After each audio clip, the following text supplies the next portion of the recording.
Hello Internet, I am the Angry Anime Watcher and today I bring you a different type of episode, I guess. With the current anime season just a couple of days away from ending, at least at the time of the recording of this video, I thought it would be interesting to have a little insight into what the next season is going to bring us. And so I am here today in anichart.net to look at what the spring 2017 anime season is going to bring us. And yeah, I know this kind of video is already a bit late, judging by the times we see here. Oh my god, 19 hours, not that long. But I still wanted to make it because I want to make a small video on what I will and won't be watching next season, because I think that is a very good theme for a video. Just to clarify, I will not be going in depth into all of these series because then it would take way too long. I'm just going to go a bit in depth into the ones I am going to watch, but I will still look over a bit all of them. So, without further ado, let's start. So, first of all, we have the forever awaited and forever delayed Attack on Titan Season 2, because that hasn't taken long at all. I don't know any of you, but I'm pretty hyped for this one. I've read the manga at the point where the first season ended, and in my opinion, the story gets way better. Like, way better. More shit happens, more characters maybe die, no spoilers. And overall, I think second season will make a better anime, even though it's only going to have 12 episodes. I am not going to read the synopsis because I know it contains some spoilers for season 1.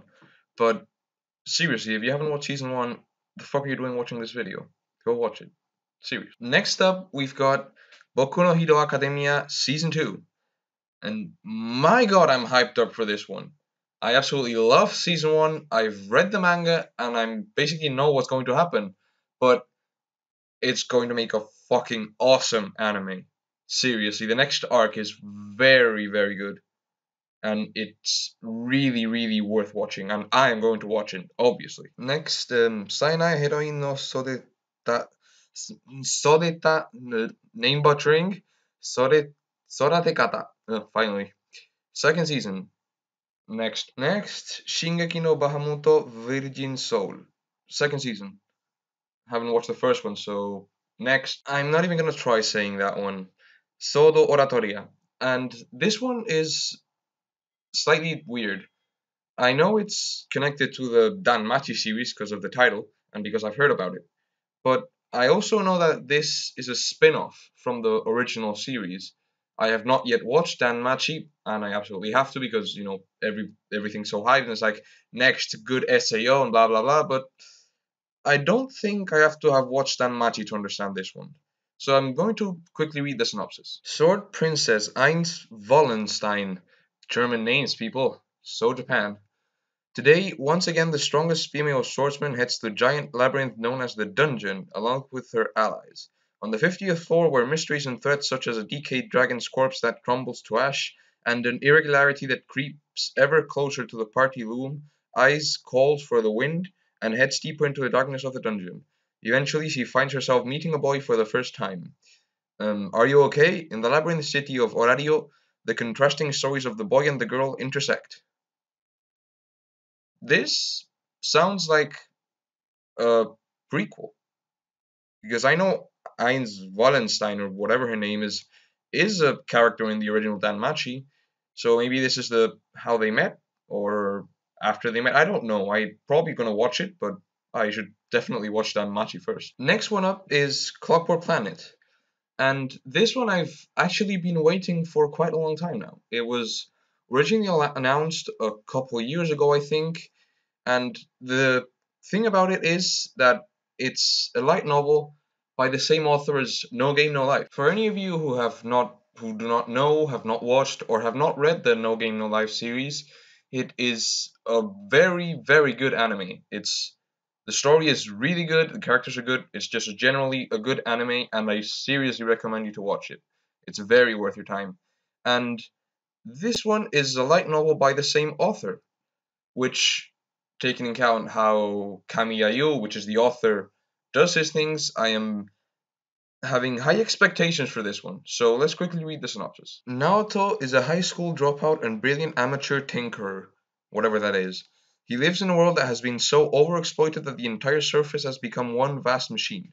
When a box crashes into his home containing a female automaton, it's a harbinger of change that will rock the entire globe and give Naoto his chance to be a hero.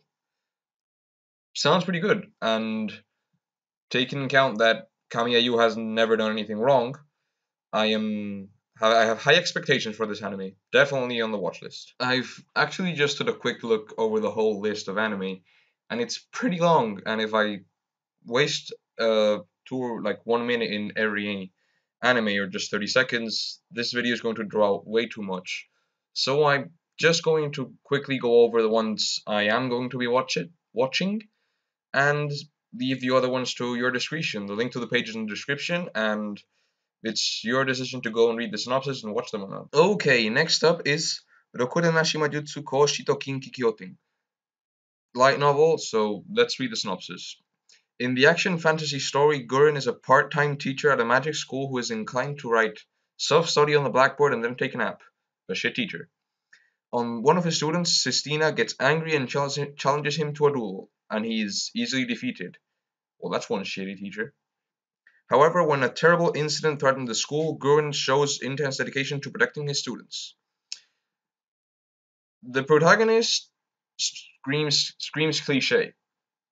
Just from reading this, I know the protagonist screams cliche, and it's action fantasy and light novel based, which normally means trouble. I say trouble because this has too many things in common with a lot of many other shit anime that have come out this season, like any of these, and I really don't want to be watching this and having to swallow 12 episodes of the same shit all over again. So I'll watch the first three and then decide, basically. And next is Eromanga Sensei. I know a bit about this one. I know the light novel, the original material, is by the same author as Oreimo, which I know to be like a kind of meh comedy, even though I haven't actually watched it. And it does have some weird incest, bad otaku presentation thing. So I really don't know, but reading the synopsis, sibling romantic comedy and little sister Shutin who hasn't left her room for an entire year, and each other's only family. Well, I don't know. Kind of. I don't really know if I'm gonna watch this one. And next is Shin Nanatsu no Taizai. And this series, similar the name as it may be, is in no way connected to this Nanatsu no Taizai, which I have watched, I have loved, and I am seriously expecting the second season this year. So let's read the synopsis, see what it's on about. In the story, the prideful archangel Lucifer disobeys God and is cast into the lowest level of hell as a fallen angel. So, biblical stories. On her way to hell, Lucifer happens to meet a high school girl on the earth named Maria, because the angel protagonist has to be a girl, always. Who helps her. In hell, Lucifer meets Leviathan, and Leviathan explains to Lucifer about the seven deadly sins, the seven demon king rulers of hell. After the seven deadly sins seal Lucifer's powers, Lucifer goes on a journey with Maria and Leviathan to defeat them. And for what I see in the picture, every single demon king is going to be a big breasted girl. Except maybe a lolly I see here. But yeah, because demons have to be girls with big tits ever since High School DxD. This one I'm probably going to be watching. Who's kidding? Nice, the etchy fantasy of default for this season. But I don't know. I guess it's just going to be for shits and giggles. I really don't want to make this video long, so let's kick up the pace. Next up, Zero Kara Hajimeru Mahou no Sho. Missing the RE there? The Grimoire Fantasy series follows a witch named Zero who is ignorant of the world and a half-beast, half-human mercenary who longs to be human. Surprisingly, nothing to do with this Zero Kara. Witches who practice sorcery exist in the world, however, in this era no one knows how about the art and study of witchcraft. Zero is going on a journey to search for a magical tome called the Book of Zero that hides the power that can destroy the world. The mercenary travels with her as her guard. This is not a good synopsis. I have read other synopses, and they explain a bit more about the beast, which is actually some society exiled or something like that wants redemption, and that's why he follows the witch. But I'm definitely going to be watching this one. It sounds very interesting, and if you want to find out more, then you should watch it too. Next, Reinai Boken, Story begins when Gori, an angel with a mysterious item which turns any two people who kiss into a couple, appears before a high school boy named Seiji Aino. However, there is a yandere high school girl named Akane who loves Seiji. Another synopsis I've read follows that the protagonist actually ends up kissing the girl with the item. They fall in love. Yandere and of course the angel falls in love with the protagonist, and love triangle, people, because that never failed. One more, Buso Shoujo Machiavellism. The battle action story follows Fudo Nomura, who transfers to a school where girls carry weapons to rule mercilessly over the boys. Shortly after transferring, he becomes the target of Rin Onigawara, a member of the five ruling swords that command the school. In order to break free, he must defeat the five ruling swords. This is a shitty synopsis. I've read much better synopsis, which is the school was originally an all-girls school, and the girls carry weapons because they are scared of males, because, every man in this world is a rapist. Why not? And the protag actually wants to make the school fairer, and that is why he confronts the five ruling swords. Well, this idea is not specially original, but it's not specially overplayed either, at least as far as I've seen. It looks good. I'll watch it, and maybe I'll find it interesting. Who knows? Next is Boruto. Do I even have to say anything about this? Naruto Next Generations? Yeah, it's Naruto ended, so let's just pull out another cash grab from out our ass. Whatever. Not gonna watch it, never finished the original Naruto anyway. Screw it. Next up, Sakura Reset. The novel's story set in a town called Sakurada, where almost half the population possesses some form of special powers.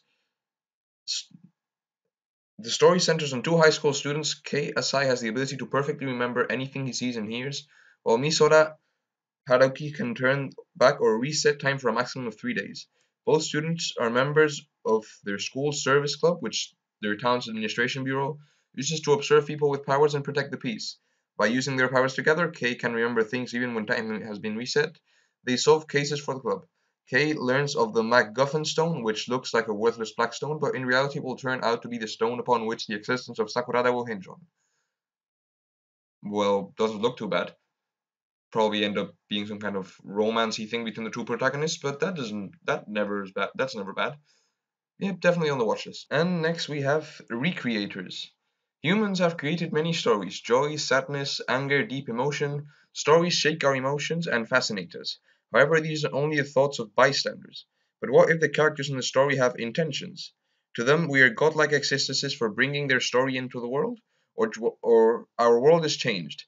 Mete out punishment upon the realm of the gods. In Recreators, everyone becomes a creator.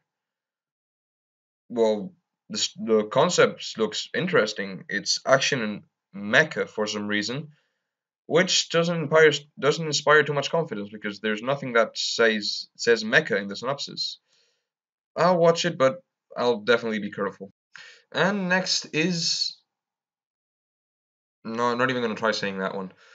500 years have passed since the humans went extinct at the hands of the fearsome and mysterious beasts. The surviving races now make their homes up on floating islands in the sky, out of reach of all but the most mobile of beasts. Only a small group of young girls, the leprechauns, can wield the ancient weapons needed to fend off invasions from these creatures. Into the girls' unstable and fleeting lives, where a call to certain death would come at any moment, enters an unlikely character. A young man who lost everything in his final battle 500 years ago, the last living human awaited from a long, icy slumber. Unable to fight any longer, Willem becomes the father that the girls never had, caring for and nurturing them even as he struggles to come to terms with his new life, in which he feels the pain of helplessly waiting for his loved ones to return home from battle that his daughter once that his no, my god, the synopsis. His daughter once felt for him so long ago. Together, Willem and the girls gradually come to understand what family means and what is truly worth protecting.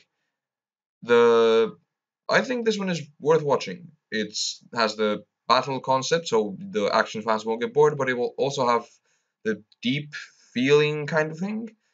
But I don't know if it will actually work out because, mixing themes is always a hit or miss. So, yeah, on the list. I really don't want this video to go over the 20-minute mark, so I'm just going to look at a couple more before ending it. So, next up we have Oshitsu Kyoshi Haine. Accepting the post of royal tutor at the court of the king of Gransreich, Probably said that one wrong. Hein Wittgenstein is a little professor with a big job ahead.